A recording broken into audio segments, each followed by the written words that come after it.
திருப்பூர் மாநகராட்சியில் மனித உயிர்களை காவு வாங்க சுற்றித் திரியும் தெருநாய்களால் அப்பகுதி மக்கள் மிகுந்த அச்சத்திற்கு உள்ளாகியுள்ளனர்.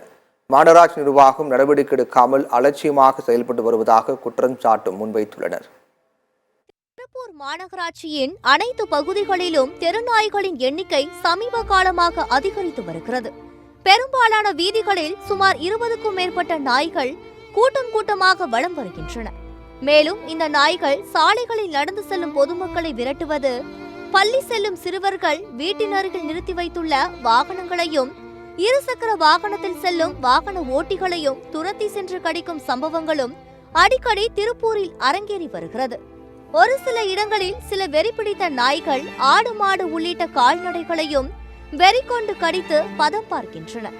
கடந்த 6 மாதங்களில் மட்டும் 100க்கும் மேற்பட்ட கால்நடைகள் மற்றும் பள்ளி மாணவ மாணவிகள், பொதுமக்கள் என 10க்கும் மேற்பட்டோரை வெறிநாய் கடித்து அரசு மருத்துவமனைகளில் அவர்கள் சிகிச்சை பெற்றது குறிப்பிடத்தக்கது.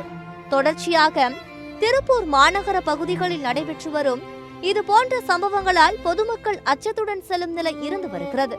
திருப்பூர் மாநகராட்சியை பொறுத்தவரை நாய்களை கட்டுப்படுத்த எடுக்கப்படும் நடவடிக்கை என்பது ஏனோதானோ என்ற நிலையில்தான் இருந்து வருகிறது என்ற குற்றச்சாட்டு இருந்து வருகின்றது.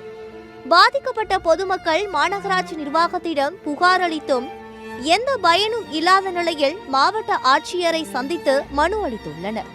ஆனால் தற்போது வரை அதற்கான எந்த ஒரு முழுமையான நடவடிக்கை எடுக்கப்படவில்லை. நாய்களால் கடிபட்டு பாதிக்கப்பட்ட மக்கள் மாநகராட்சி நிர்வாகத்துக்கு தகவல் தெரிவிக்கும் பட்சத்தில் அப்பகுதிகளில் சுற்றித் திரியும் வெறிநாய்களை பிடித்து சென்று கருத்தடை செய்யப்பட்டு மீண்டும் அதே பகுதிகளில் விட்டுவிடுகின்றனர். இதுபோன்ற நடவடிக்கைகளால் நாய்கள் ஆக்ரோஷம் அடங்கிவிடும் என்று தெரிவிக்கின்றனர் மாநகராட்சி அதிகாரிகள். கருத்தடை செய்யப்பட்டு மீண்டும் அப்பகுதியில் விடும் தெருநாய்கள் மிகுந்த ஆக்ரோஷத்துடனும் வீரியத்துடனும் சுற்றித் திரிவதாகவும் பொதுமக்கள் அச்சம் தெரிவிக்கின்றனர். திருப்பூர்ல எல்லா ஏரியாலையும் பாத்தீங்கன்னா நாய்கள் தொல்லை அதிகமா இருக்குங்க. நாய்கள் தொல்லைன்னா மாநகராட்சியில இருந்து நாயை பிடிச்சிட்டு போறாங்க. பிடிச்சிட்டு போய் கழுத்தடை பண்ணிட்டு மறுபடியும் கொண்டு வந்து அதே இடத்துல விட்டுறாங்க. அந்த நாய்கள் என்ன பண்ணுது, நிறைய கூட்டம் செய்துட்டு மறுபடியும் பார்த்தீங்கன்னா அங்க இருக்கிற குழந்தைகளையுமே பெண்களையுமே தனியா போறவங்களே பிடிச்சி கடிக்கிற மாதிரி ஆகுது. நைட் எல்லாம் பாத்தீங்கன்னா ஒரு 9-10 மணிக்கு மேல குழந்தைகளோ பெரியவங்களோ அல்லது வேலையை விட்டு வரவங்களே வர முடியல. இந்த தொடர்பாக மதுரையை சேர்ந்த ஒருவர் உயர் நீதிமன்ற மதுரை கிளையில் வழக்கு தொடர்ந்துள்ள நிலையில் தெருநாய்களை கட்டுப்படுத்துவது தொடர்பாக மத்திய மாநில அரசுகள் பதிலளிக்க நீதிமன்றம் உத்தரவிட்டுள்ளது குறிப்பிடத்தக்கது. திருப்பூரில் தெருநாய்களை பிடிப்பதற்கு என்று ஒரு தனியார் அமைப்பு மட்டுமே இருந்து வருகிறது. புகார் வரும் பட்சத்தில் சம்பவ இடத்திற்கு வரும் அந்த தனியார் அமைப்பினர் அப்பகுதியில் இருந்து சில தெருநாய்களை பிடித்து சென்றும் நாய்களுக்கு கருத்தடை செய்யப்பட்டு மீண்டும் பல நாய்களை விட்டு செல்வதாகவும் சமூக ஆர்வலர்கள் குற்றச்சாட்டு தெரிவிக்கின்றனர். ஒழுங்கா நடவடிக்கை எடுக்கிறதுல தமிழ்நாட்டிலே பார்த்தீங்கன்னா திருப்பூர்ல அதிகமான நாய் தொலைகள் இருந்துகிட்டு வருது.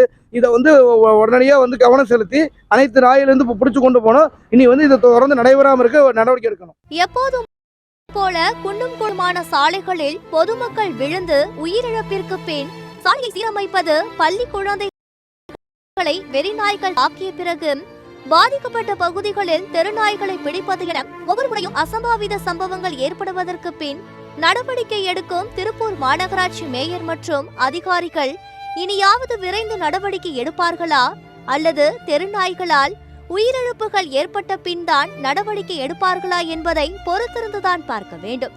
சத்தியம் தொலைக்காட்சியின் செய்திகளுக்காக திருப்பூர் மாவட்ட செய்தியாளர் ஜெரியுடன் சத்தியம் தொலைக்காட்சியின் செய்திக்குழு.